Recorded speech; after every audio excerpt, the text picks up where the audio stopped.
Rafale jet, যুদ্ধ বিমান, আকাশে আর মাটিতে ধ্বংসস্তূপ। দক্ষিণ এশিয়ায় যেন যুদ্ধ এসে দাঁড়িয়েছে দরজায়। ভারত পাকিস্তান দুই পরমাণু শক্তিধর দেশের মুখোমুখি সংঘর্ষ কি তৃতীয় বিশ্বযুদ্ধের ইঙ্গিত দিচ্ছে?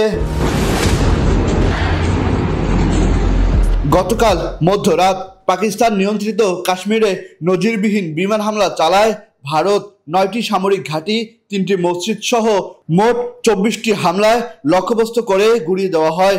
অপারেশন সিঁদুর নামে অভিযান পরিচালিত হয়েছে। প্রাথমিক তথ্য বলছে অন্তত 5 জন নিহত ও 35 জন আহত হয়েছে। পাল্টা চুপ করে বসে নেই পাকিস্তানও। তাদের দাবি, ভারতের একটি ব্রিগেড হেডকোয়ার্টার ধ্বংস করেছে তারা।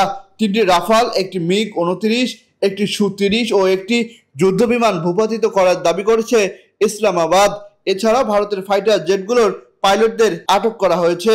ভারতের একাধিক বিমানবন্দর অনির্দিষ্টকালের জন্য বন্ধ ঘোষণা করেছে ভারত সরকার।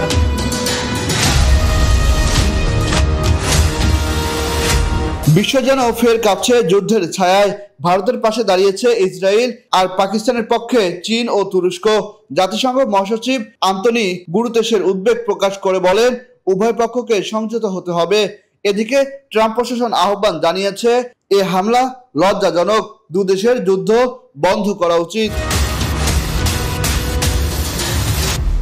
বিশেষজ্ঞরা বলছেন, এই সংঘর্ষ অনিয়ন্ত্রিত হয়ে গেলে তা শুধু ভারত পাকিস্তান নয়, পুরো দক্ষিণ এশিয়াকে টেনে নিতে পারে ভয়াবহ যুদ্ধের দিকে।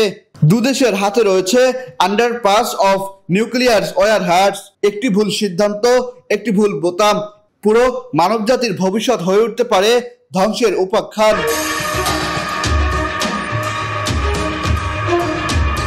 ভারতের যুদ্ধ প্রস্তুতির তীব্রতা বেড়েছে। সেনা মোতায়েন শুরু হয়েছে কাশ্মীর সীমান্তে। পাকিস্তানের পক্ষ থেকে রেড অ্যালার্ট ঘোষণা করা হয়েছে। কূটনৈতিক ভাষা নয়, এখন কথা বলছে ট্যাঙ্ক, ড্রোন ও ক্ষেপণাস্ত্রে। কি হতে পারে সামনে? বিশেষজ্ঞরা বলছে, আগামী 72 ঘন্টা পর্যন্ত ক্রিটিক্যাল পিরিয়ড। শান্তি নাকি যুদ্ধ, সিদ্ধান্ত নির্ভর করছে কূটনীতি নিয়ন্ত্রিত ও আন্তর্জাতিক চাপের উপর। তবে একটাই প্রশ্ন, এই উত্তেজনার শেষ কোথায়? তবে কি এবার সত্যি শুরু হচ্ছে তৃতীয় বিশ্বযুদ্ধ? চোখ রাখুন নেক্সট ওয়েবের স্ক্রিনে। আমরা আনবো সর্বশেষ বিশ্লেষণ, সর্বশেষ তথ্য।